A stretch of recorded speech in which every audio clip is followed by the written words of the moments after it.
Another verb that is very, very important in the German language is the verb haben. This verb, haben. Say it again with me. Haben. And the meaning of the verb is to have. And this verb functions as a main verb and it functions as auxiliary verb. And very, very useful in the German in the German language. But then before we can know how to use it, then we should know how to, remember the word again, conjugate it. So we have the conjugation here. Ich habe, du hast. Remember, it's an irregular verb because the pattern of conjugation is not direct, it's not systematic, it's not regular. So we have ich habe. I expect you to say it after me. Du hast, er hat, sie hat, es hat, wir haben, ihr habt, sie haben, sie haben. Okay, so we need to say several times until we have it in our system. There is no other formula to knowing how to conjugate it other than by memorizing it and having it in your system. And don't worry to ask, why is German like this? Just learn it and master it and you'll be there. Okay, once we're able to conjugate it, it's now very easy to use it to form sentences. And for instance, it's possible to say du hast. You can actually connect any of these to any of these sentences, any of these phrases. So we have hat eine Krankheit. Say it after me. Hat einen Krankheit. Simply saying, he has a sickness. Eine Krankheit. Remember, this is a feminine noun. Remember when we did noun, we have masculine noun, feminine noun, neuter noun. So we have an example of a feminine noun here because usually the question is, you may want to be asking, why are these all different one from the other? And then the answer, we're going to explain that very soon. Okay, I go back to this. We're going to be using the third person singular to connecting it with these phrases to form a good, acceptable sentences using the verb haben. So I come again. Hat eine Krankheit. And the second one, sie hat einen Hund.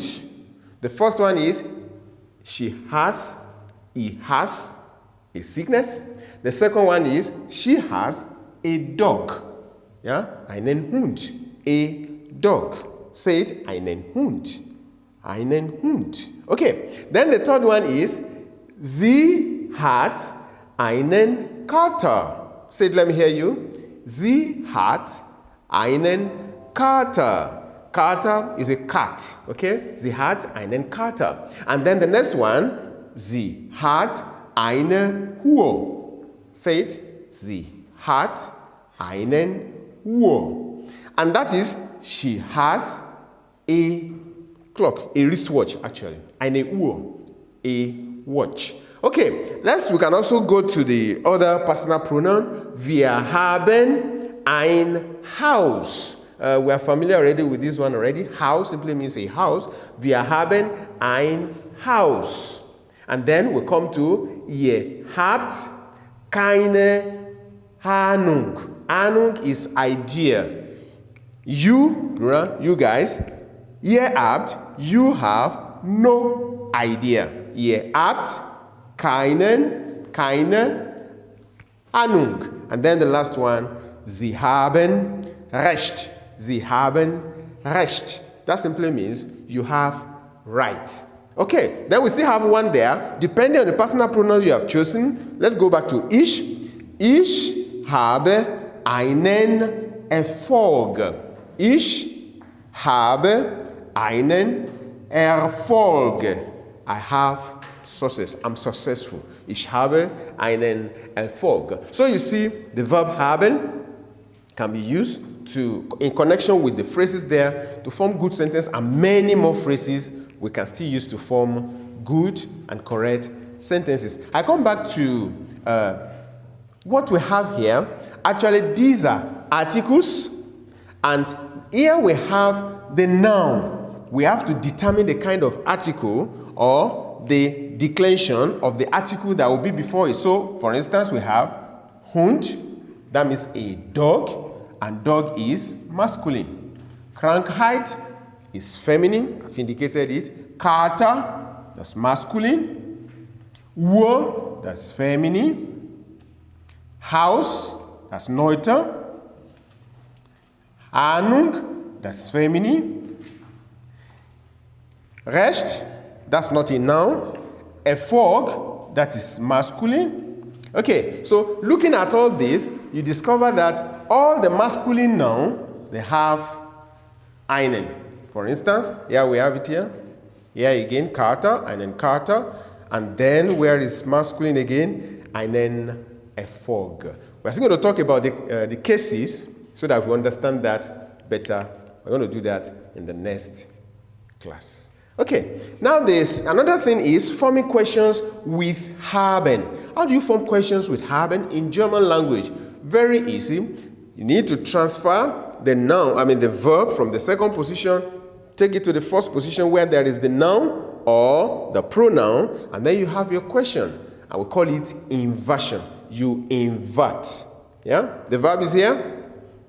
Pronoun is here. When you do inversion, then you change the sentence from a normal, simple sentence, you change it to a question. From a declarative sentence, through inversion, you change it to a question. And let's do one or two examples. Let's say, number one, we have Ich habe Zeit. I have time. Even in English, we don't say I have a time, so there is no need for any article there. Ich habe Zeit. Say it after me. Ich habe Zeit. Remember, our pronunciation of this, the Z is always like this, TS. Ich habe, I'm doing slow motion.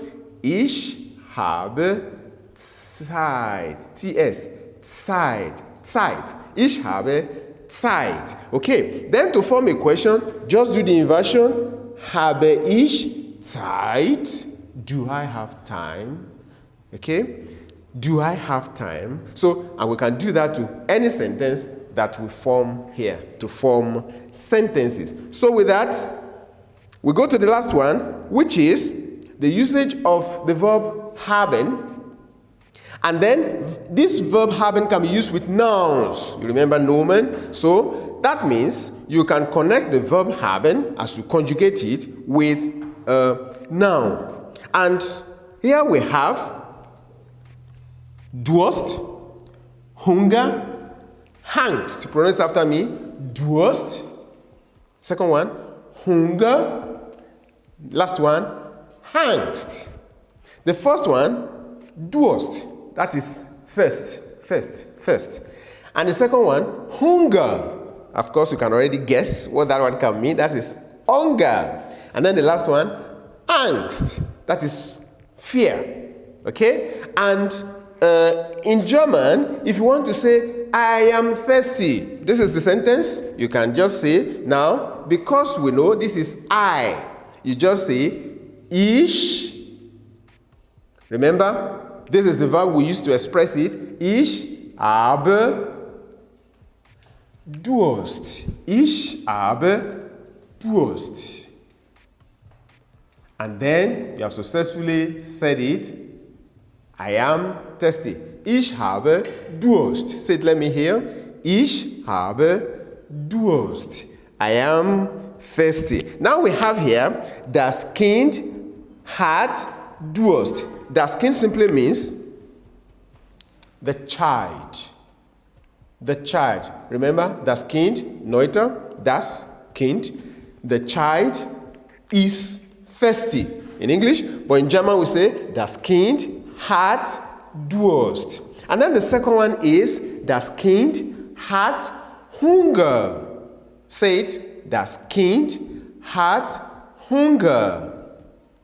Okay, is that good? And then, what's the meaning of that? The child is hungry. And then the last one, das Kind hat Angst. Das Kind hat Angst. Okay? The child is afraid. The child is afraid. That's how to say it in German. Das Kind hat Angst. So it's either you connect it to this, or you connect it to this, or you connect it to this. So whichever one, it will be perfect. And remember, this is the noun, and the noun can be replaced with any other noun that you know of course, and you can replace it with any of the pronouns that we have been taught. Okay, with this, vielleicht jetzt sollen wir eine kleine Übung machen, zu prüfen, ob wir schon das Verb konjugieren können. Okay, we want to do just little exercise to prove if we are able to sincerely and correctly conjugate the verb. Not only that, to use it to form sentences. Okay, so